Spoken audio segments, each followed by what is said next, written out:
Hello friends, तो आज हम बात करने वाले हैं शैंग-ची के पोस्ट क्रेडिट सीन के बारे में। ये रिंग्स किसको मैसेज भेज रही हैं, इनको बनाया किसने है, ब्रूस बैनर की ऐसी हालत क्यों है, स्पाइडरमैन नो वे होम से क्या कनेक्शन है और इटर्नल्स के साथ क्या कनेक्शन है, इन सारी चीजों को मैं इस वीडियो में कवर करने वाला हूं।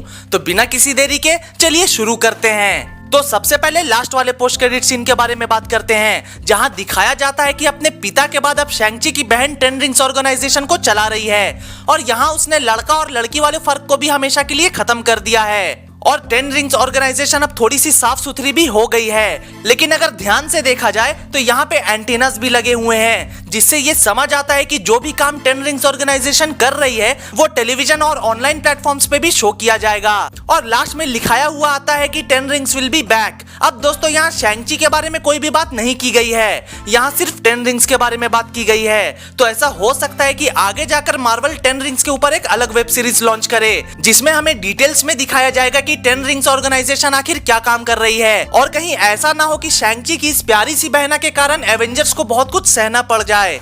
तो दोस्तों अब बात करते हैं मिड क्रेडिट सीन के बारे में। तो यहाँ वोंग शैंग-ची और कैटी को कमर ताज में लेकर आता है और उसके 10 रिंग्स को एग्जामिन करने की कोशिश करता है, जहाँ हमें कैप्टन मार्वल और ब्रूस बैनर भी दिखते हैं। अब दोस्तों यहाँ ब्रूस बैनर दोबारा से ह्यूमन फॉर्म में क्यों है, ये हम आगे डिस्कस करेंगे। तो यहाँ हम देखते हैं कि ये 10 रिंग्स किसी को सिग्नल भेज रही हैं, जो मोस्ट प्रोबेबली उन 10 रिंग्स का रियल ओनर है और वो रिंग्स अपने ओनर को वापस धरती पे बुला रही है। तो दोस्तों आखिर ये रिंग्स किसको सिग्नल भेज रही हैं, इसके लिए मेरे पास दो थियरीज हैं। तो दोस्तों पहली थियरी ये है कि इन रिंग्स के असली रचयिता सेलेस्टियल्स हो सकते हैं, क्योंकि सेलेस्टियल्स काफी सदियों से एग्जिस्टेंस में हैं और हो सकता है कि इटर्नल्स और डेविएंट्स से भी पहले उन्होंने 10 रिंग्स को बनाया होगा। और अगर सच में ये बात सही है तो इटर्नल्स मूवी में भी शायद हमें शैंग-ची का एक छोटा सा कैमियो देखने को मिल सकता है। तो अब आते हैं दूसरी थियरी पे, जो शायद कुछ लोगों को सही ना लगे, लेकिन यार मुझे लगता है कि इन 10 रिंग्स का असली ओनर और कोई नहीं बल्कि कैंग द कॉन्करर है। और दोस्तों मैं इस नतीजे पे इसलिए पहुंचा हूं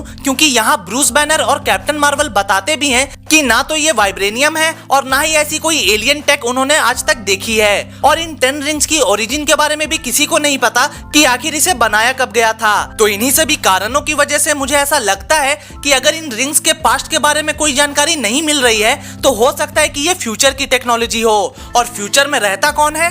कैंग द कॉन्करर। और यार हाँ, भले ही ये सिर्फ मेरी थियरी है, लेकिन मैं कैंग द कॉन्करर तक कैसे पहुंचा इसके लिए मेरे पास एक लॉजिकल आंसर भी है। तो दोस्तों आपने लोकी सीरीज तो देखी ही होगी। तो लोकी के लास्ट एपिसोड में ही हू रिमेन्स ने ये बताया था कि जब उसने ये खोज लिया कि उसके ब्रह्मांड की तरह और भी कई ब्रह्मांड है, तब टाइम ट्रेवल की मदद से उसने अपने दूसरे वेरिएंट्स के साथ अपनी टेक्नोलॉजीज को शेयर करना भी शुरू कर दिया। तो दोस्तों ऐसा हो सकता है कि कैंग द कॉन्करर के ही किसी एक वेरिएंट ने इन 10 रिंग्स का इन्वेंशन किया हो, लेकिन फिर क्योंकि बाद में इन सारे कैंग वेरिएंट्स के बीच एक मल्टीवर्सल वॉर शुरू हो गई, तो ऐसा हो सकता है कि उसी बीच ये 10 रिंग्स अच्छे वाले कैंग ने कहीं फेंक दी हो और उसके बाद ये 10 रिंग्स शैंग-ची के पिता को मिली हो। या फिर ऐसा भी हो सकता है कि अच्छे वाले कैंग ने इन रिंग्स को खुद से ही शैंग-ची के पिता को दे दी हो। अब दोस्तों मुझे नहीं पता कि मैं सही भी हूँ या नहीं, लेकिन यार जितना मुझे समझ आया वो मैंने आप सबको बता दिया।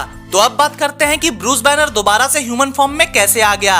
तो यार जैसा कि एंड गेम में उसने बताया था कि उसने कई महीनों तक अपने लैब में काम किया और अपनी और हल्क की बॉडी को एक कर लिया, तो शायद उसी तरह उसने दोबारा से हल्क की बॉडी को खुद से अलग कर लिया हो। और यार यहाँ भी मेरी एक छोटी सी थियरी है कि शायद ये शुरुआत है वर्ल्ड वॉर हल्क की, जिसमें हल्क एक विलन बन जाता है। और क्योंकि यहाँ ब्रूस बैनर बार बार हल्क के साथ एक्सपेरिमेंट कर रहा है, तो इसके वजह से उनके दिमाग में भी एक गहरा असर पड़ रहा होगा और उन्हीं कारणों से हो सकता है कि हल्क उन पे भारी पड़ जाए। खैर दोस्तों इसके पीछे जो भी रीजन होगा वो हमें आने वाली मार्वल सीरीज शी हल्क में दिखाई दी जाएंगी। तो दोस्तों अब आते हैं आज के आखिरी टॉपिक पे कि शैंग-ची के पोस्ट क्रेडिट सीन का स्पाइडरमैन नो वे होम से क्या कनेक्शन है। तो यार स्पाइडरमैन से कोई बहुत बड़ा कनेक्शन तो नहीं होने वाला है, लेकिन शायद शैंग-ची का एक छोटा सा आधे मिनट का कैमियो इस मूवी में हो सकता है, क्योंकि यार अब हमें ये समझ आ चुका है कि स्पाइडरमैन नो वे होम के टीजर ट्रेलर में वोंग आखिर कहाँ जा रहा था। तो दोस्तों वोंग उसी कमरताज में वापस जा रहा था जो हमने शैंग-ची के पोस्ट क्रेडिट सीन में देखा है, क्योंकि वोंग को 10 रिंग्स के ऊपर एक डीप स्टडी करनी है ताकि वो उसके ओरिजिन का पता लगा सके।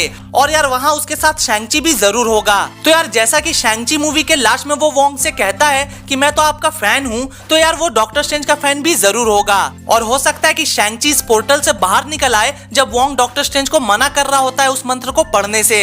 और डॉक्टर स्ट्रेंज और पीटर पार्कर के साथ शैंग-ची का एक छोटा सा कॉन्वर्सेशन वाला सीन हमें दिखाया जा सकता है। तो दोस्तों आई थिंक कि जितनी भी इंफॉर्मेशन मैं आप सबको दे सकता था वो मैंने दे दी है। अगर आपकी भी मुझसे कुछ अलग थियरीज हैं तो वो आप मुझे कमेंट्स में जरूर बता देना। और यार जाने से पहले वीडियो को लाइक और चैनल को सब्सक्राइब करना मत भूलना। तो मिलते हैं अगली वीडियो में, तब तक के लिए गुड बाय, टेक केयर।